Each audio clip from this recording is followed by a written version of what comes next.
I almost died in the hospital, and my wife didn't care. I'm not your babysitter. Handle it yourself, she said. I just nodded and stayed silent. The moment I got discharged, I packed my bags and left. She laughed, thinking she won. 2 years later, she was blowing up my phone, begging for another chance. Hey everyone, before we dive in, I have a quick favor to ask. If you enjoy content like this, please hit the subscribe button. It's free, supports the channel, and ensures you never miss out on amazing videos. Alright, let's get started. I remember the exact moment I realized my marriage was over. It wasn't during an argument or after discovering some hidden betrayal. It was at 2:47 a.m. in a hospital room, watching my wife scroll through TikTok while I struggled to breathe. But let me back up a bit. 3 weeks ago, I started feeling off. Nothing major at first, just tired, a bit achy, the kind of thing you'd brush off as working too hard or sleeping wrong. Harper, my wife of 6 years, told me I was being dramatic when I mentioned maybe seeing a doctor. You always get like this when you're stressed about work, she said, barely looking up from her phone. I tried to push through it. That's what you do, right? But then the fever started. Not the kind that makes you want to curl up with soup and Netflix. The kind that makes your joints feel like they're filled with broken glass. The kind that has you waking up at 3 a.m., sheets soaked, wondering if this is what dying feels like. Harper's response? Take some Tylenol and stop waking me up. The night everything changed. I woke up and couldn't move my right side properly. The room was spinning, and my heart was racing so fast I could feel it in my teeth. I called out to Harper, my voice barely working. She groaned, rolled over, and said the words that would echo in my head for months to come. I'm not your babysitter. Handle it yourself. I lay there for what felt like hours, but was probably minutes, trying to make my phone cooperate with hands that felt like they belonged to someone else. I finally managed to call my sister, Alexandra. She lived 45 minutes away, but made it in 20. The next part is fuzzy. I remember Alexandra's face when she saw me, the way she kept her voice calm while telling Harper we were going to the ER. Harper's response, you're enabling his attention-seeking behavior.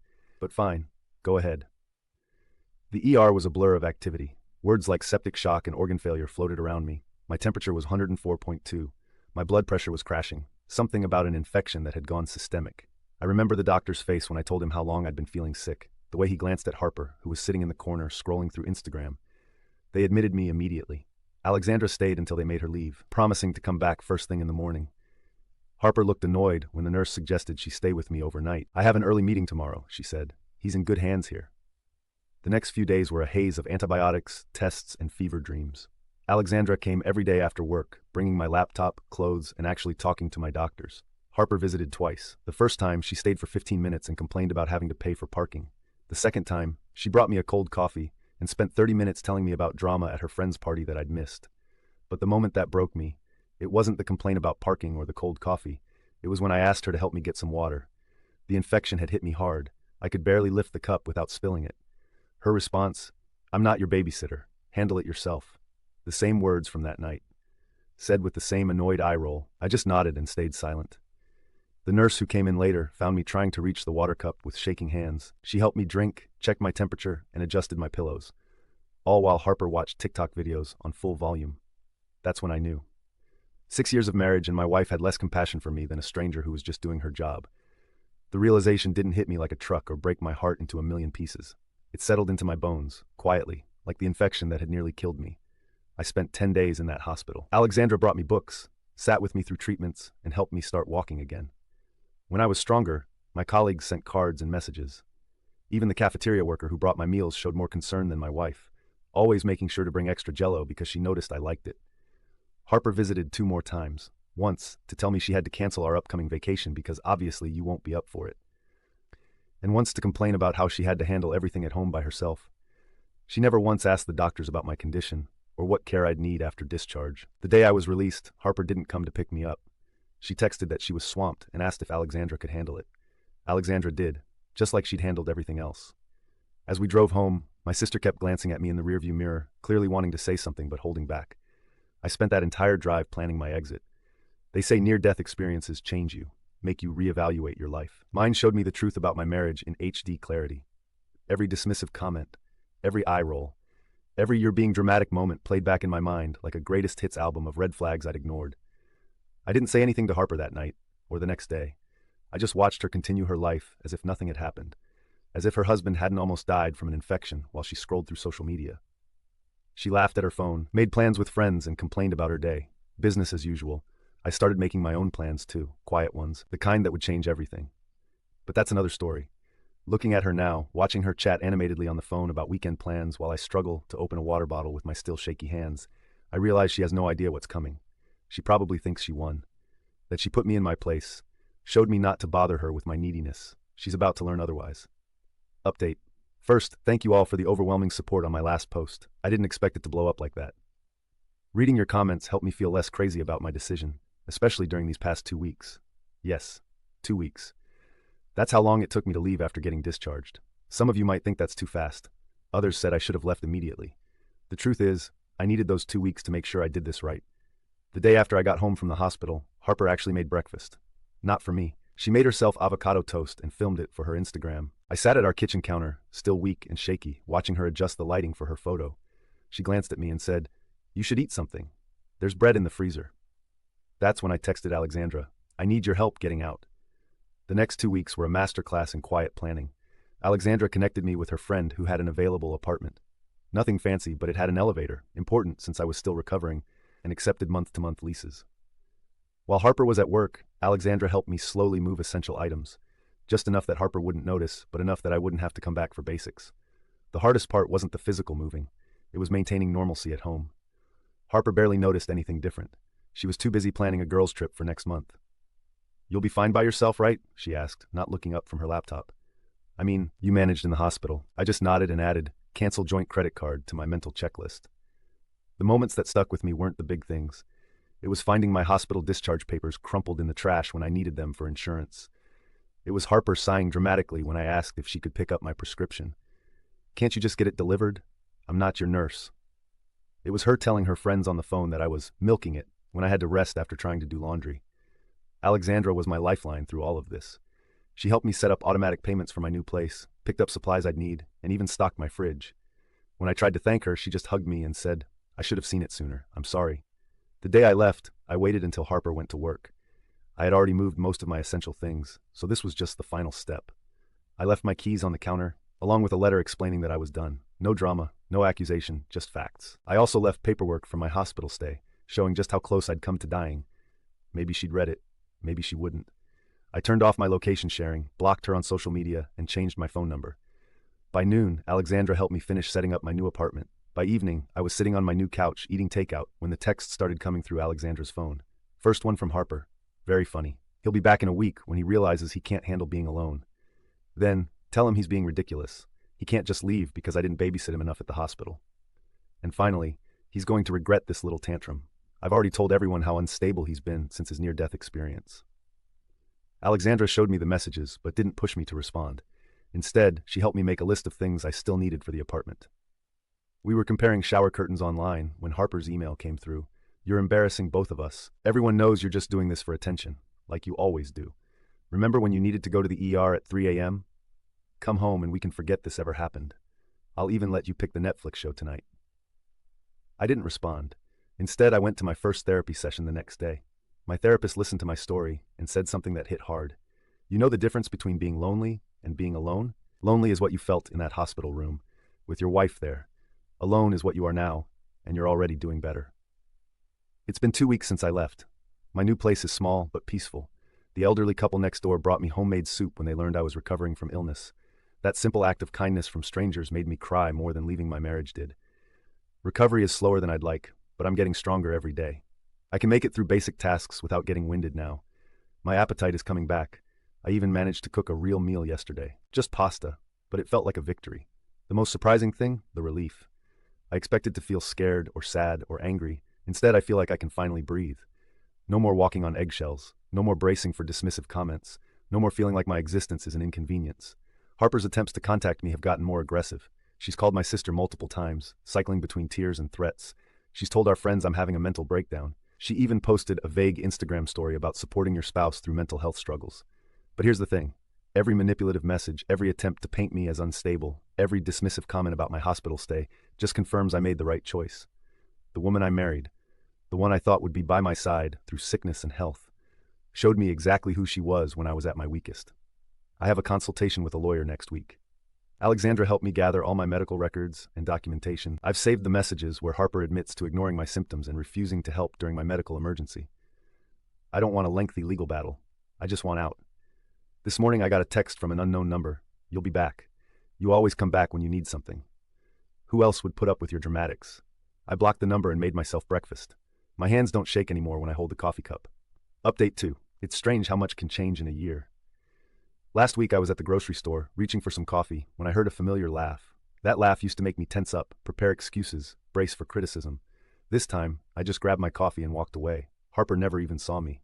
A lot of you have been messaging me for updates, especially after my ex-wife's recent social media meltdown. Yes, I saw the posts. No, I haven't responded to any of it. But I think it's time for an update, if only because the whole situation has taken an unexpected turn. The divorce was finalized 6 months ago. Harper didn't contest it.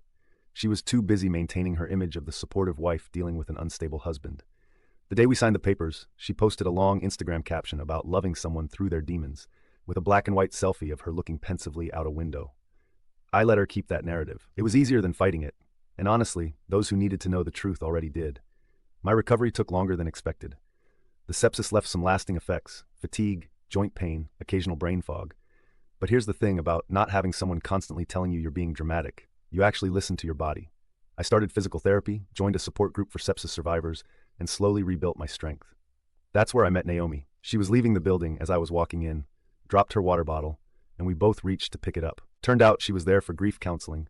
Her husband had passed away from an aggressive infection 2 years ago. We started getting coffee after our sessions, just talking about recovery, life, the weird things people say to you when you face death.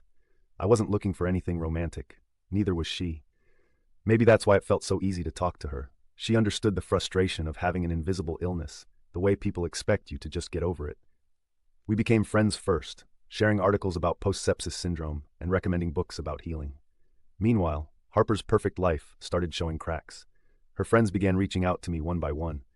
Turns out my mental breakdown story didn't quite match up with the medical records Alexandra had kept, or the texts Harper had sent, or the hospital security footage of her scrolling through TikTok while I was in critical condition.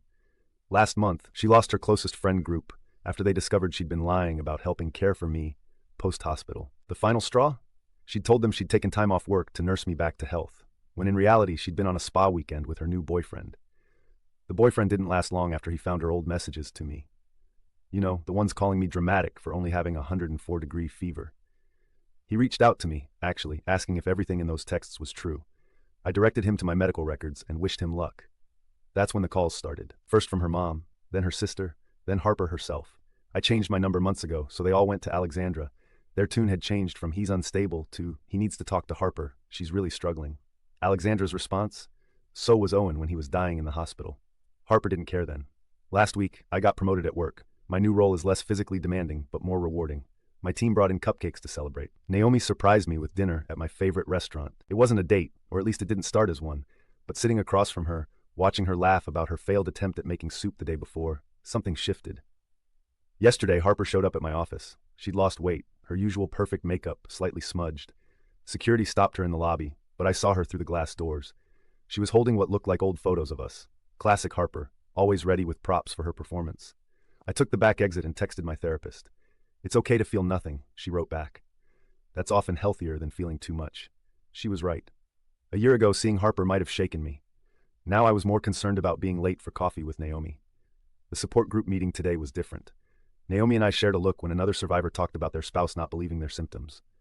After the meeting, she touched my hand and said, "Want to get dinner instead of coffee?" I said yes. Just as we were leaving, my phone lit up with a message from an unknown number. Harper again, somehow got my new contact. "I know you're trying to punish me, but this has gone on long enough. I've changed. I'm different now. Just meet me for coffee, please." Naomi saw the message over my shoulder. She didn't pull away or get weird. Instead, she squeezed my hand and said, "Sometimes people don't change. They just get better at their performance." I blocked the number, and we went to dinner. For the first time in forever, I talked about things that had nothing to do with illness or recovery or betrayal. We talked about books and travel and our weird shared love of documentary films. She snorted when she laughed too hard at one of my jokes, then looked mortified. I thought it was adorable. As I'm writing this, I can see more messages coming in, from Harper's friends, family, new numbers I don't recognize. They're all saying the same thing. She's sorry, she's changed, she needs to talk to me. But I'm done with that chapter. My phone just buzzed again, but this time it's Naomi, sending me a link to a documentary she thinks I'll like. I think I'm ready for the next chapter to begin. Final update. I wasn't planning on writing another update, but after what happened at yesterday's charity gala, I owe you all the real story of how everything finally ended. And yes, it ended. Just not in the way Harper expected. 2 years after I walked away from my marriage, I found myself standing in a ballroom, watching my ex-wife's carefully crafted world collapse in real time. The best part? I didn't have to do anything except tell the truth. Let me back up a bit. Last month, Naomi and I got engaged. Nothing flashy. We were making dinner at home. She was telling me about her latest documentary project, and it just felt right. No Instagram announcement, no professional photo shoot, just us and our happiness. We only told close family and friends. Somehow, Harper found out. The messages started again. You can't be serious. She's just a rebound. We need to talk before you make a huge mistake. I kept blocking numbers, but she kept finding ways to reach out. Then came the charity gala. It's an annual event that raises money for sepsis awareness and survivor support. Naomi and I helped organize it through our support group. Harper shouldn't have known about it, but she did. She showed up looking like she'd stepped out of a magazine cover, wearing the perfect remorseful ex-wife costume. All sad smiles and wet eyes. The kind of performance that used to make me doubt myself. I was at the podium, about to share my survival story, when I saw her in the audience. She was already dabbing at her eyes with a tissue, ready to play the part of the supportive ex who stood by me through my illness. That's when I decided, enough. I told my story, the full story, about waking up unable to move, about begging for help and being told to handle it myself, about lying in a hospital bed, organs failing, while my wife scrolled through TikTok, about the security cameras that captured her behavior, about the text messages, about her telling people I was having a mental breakdown when I finally left. The room was silent. Harper's tissue dabbing stopped. Her perfectly crafted image was shattering, and everyone was watching. Then I played the audio recordings. Yes, I had them. Every dismissive comment, every cruel response when I asked for help. Alexandra had suggested I record our interactions after I got home from the hospital. Just in case, she'd said. She was right. Harper tried to leave, but her new friends, the ones she told about nursing me back to health, blocked her path. They wanted answers. I continued my speech, sharing screenshots of her social media posts claiming she'd taken care of me, alongside hospital security footage time-stamped to show she'd visited twice in 10 days. Her Instagram stories about supporting your spouse through illness, next to her actual text messages calling me dramatic for only having a 104-degree fever. But the most important part of survival, I said, looking directly at her, is recognizing what tried to kill you. Sometimes it's not just the infection. Sometimes it's the person who was supposed to love you, choosing to watch you suffer. Harper stood up, mascara running. You're twisting everything. I was there. I helped you. That's when Naomi stepped forward. She had compiled interviews with hospital staff, timestamps of Harper's social media posts during my critical care stays, and statements from mutual friends about Harper's behavior. All meticulously documented, all legally obtained, all devastating to Harper's carefully constructed narrative. No, I said calmly, you weren't there. But everyone here now knows exactly where you were and what you were doing while I was fighting for my life. The whispers started. Phones came out. Harper's reputation, the one she'd spent 2 years crafting, crumbled in minutes. She tried one last time. Oh, and please, we can talk about this privately, like how you wanted to talk when I was dying, or when you were telling everyone I was mentally unstable, or when you tried to sabotage my relationship with Naomi. Her new boyfriend, the one she'd been bragging about on Instagram, stood up and walked out. Her friends turned away. The charity board members who'd welcomed her earlier now avoided eye contact. I finished my speech by announcing a new program for survivors whose partners abandoned them during critical illness. We're calling it the Handle It Yourself Foundation. A little dark humor survivors will understand. Harper ran out, crying. Her carefully curated social media accounts went dark an hour later. This morning I woke up to hundreds of messages from other survivors, sharing similar stories. Some are offering to testify about their own experiences. Others want to contribute to the foundation. Harper's attempts to silence me had the opposite effect.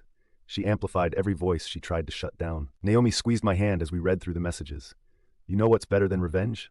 She asked. Truth. She's right. I didn't have to scheme or plot. I just had to wait, until Harper created enough lies that the truth itself became a weapon. The foundation launches next month. We're already partnering with hospitals to provide support for patients whose partners abandoned them during critical illness. Every pamphlet will include the warning signs I missed. Every support group will validate experiences Harper tried to dismiss. My near-death experience almost killed me. Harper's abandonment almost broke me. But in the end, they gave me something unexpected. A purpose. A partner who understands. And the perfect platform to make sure no one else goes through this alone. Harper wanted a performance. She got one. Just not the one she expected. I'm marrying Naomi next spring. No social media announcements needed. The truth, it turns out, speaks for itself. Like today's story? A super thanks helps me keep bringing you the best daily content. Your support means I can keep doing what I love. Thanks for being awesome.